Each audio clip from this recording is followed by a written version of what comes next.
5ની motor હેડે 60ની motor હેડતી હતી। હવે ખૂબ અમારે સરળતાથી કામ થાય, ખેતી પણ સારી થાય।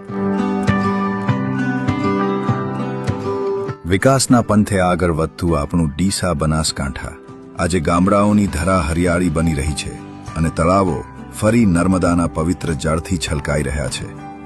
ગામ ધનાવાડામાં તળાવમાં પાણી ભરાઈ ગયું છે, નર્મદા નીરના પાણી આવી ગયા છે। આ પાણીથી ખેડૂતોને બહુ ખેતી સારી થાય છે, ખેતીમાં પાક સારો થાય છે, ખેડૂતોમાં બહુ આનંદ છે। ડીસાના ધારાસભ્ય અને રાજ્યકક્ષાના મંત્રી શ્રી પ્રવીણભાઈ માળીના ભગીરથ પ્રયાસોથી આધુનિક પાઇપલાઇન નેટવર્ક દ્વારા આજે છેવાડાના ગામોના તળાવો સુધી નર્મદાના નીર પહોંચાડવાની એક અનોખી પહેલ કરવામાં આવી છે। રબારી કાનાભાઈ હરિભાઈ, ગામ ધનાવાડા, ખેલડિયા તળાવમાં નર્મદા નીર આ પહોંચતો કે 60ની મોટરો અમારે હેડતી હતી, એની જગ્યાએ હવે 5ની મોટરો હેડે અને એકદમ સરસ ખેતી માટે બહુ સારું।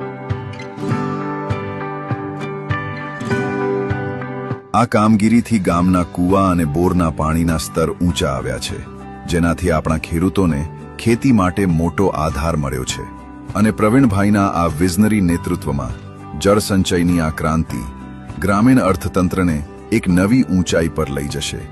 ખેડૂતો આનાથી ખૂબ ખુશાલ છે। માં નર્મદા નીરના પાણી ગામો ગામ પહોંચી ગયા છે।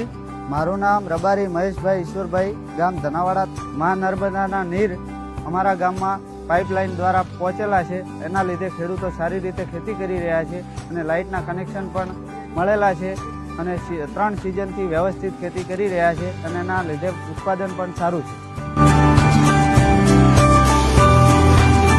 વિકાસની આ ગતિને વેગ આપવા બદલ માનનીય વડાપ્રધાન શ્રી નરેન્દ્રભાઈ મોદી અને મુખ્યમંત્રી શ્રી ભૂપેન્દ્રભાઈ પટેલના દ્રષ્ટિવંત નેતૃત્વનો હૃદયપૂર્વક આભાર।